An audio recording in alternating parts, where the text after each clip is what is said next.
জ্বালানির কোনো ঘাটতি নাই, জ্বালানির কোনো সংকটই না থাকে, তাহলে এত লম্বা লাইনই বা কেন, দামি বা বাড়াইতে হয় কেন, অফিস কর্মসূচি সময় পরিবর্তন করতে হয় কেন, এই প্রশ্নগুলা তো ওঠে মাননীয় স্পিকার। ব্রাহ্মণবাড়িয়া ২ আসন থেকে নির্বাচিত মাননীয় সদস্য রুমিন ফারহানা। ধন্যবাদ। মাননীয় স্পিকার, আপনাকে অসংখ্য ধন্যবাদ। মাননীয় স্পিকার, কাদম্বরী মরিয়া প্রমাণ করিল যে কাদম্বরী মরে নাই। আমাদের তেলের দাম শেষমেশ বৃদ্ধি হইল মাননীয় স্পিকার, কিন্তু তার আগে আমরা দেখলাম কয়েক কিলোমিটার জুড়ে লম্বা লাইন।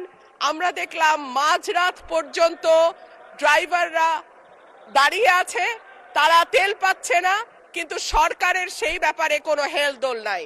আশ্চর্য হয়ে লক্ষ্য করলাম মাননীয় স্পিকার, মন্ত্রীরা যখন সংসদে বক্তব্য দেন তখন তারা অবলীলায় বলেন বাংলাদেশে জ্বালানির কোনো ঘাটতি নাই, কিন্তু মাননীয় স্পিকার যখন তেল নিতে যায় তখন দেখা যায় ৩ কিলোমিটার লম্বা লাইন। মাননীয় স্পিকার, সরকার সম্ভবত কিছু পদক্ষেপ গ্রহণ করবার ঘোষণা দিয়েছে। তার একটা হচ্ছে মার্কেট প্লেস ৭টা বাজে বন্ধ করে দেয়া। চমৎকার সিদ্ধান্ত মাননীয় স্পিকার, তবে মনে রাখতে হবে কেনা কাটা বা শপিং যেটুকু হয় সেটুকু সন্ধ্যার পরেই হয়, তার আগে হয় না।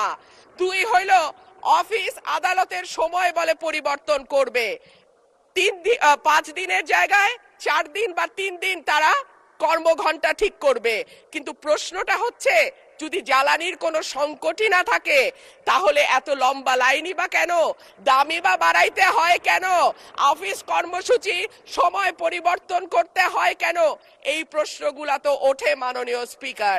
মাননীয় স্পিকার, আপনার মাধ্যমে এই সংসদের কাছে আমি জানতে চাই, জ্বালানি মন্ত্রীরা যখন গণমাধ্যমে কথা বলেন তখন মনে হয় বাংলাদেশে আল্লাহর রহমতে কোনো সংকট নাই।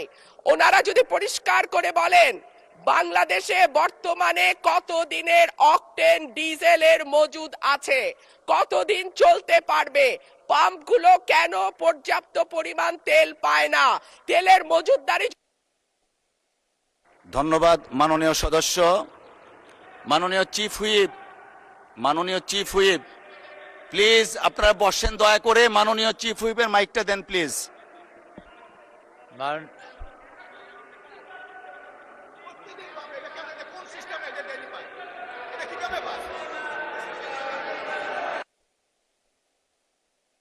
মাননীয়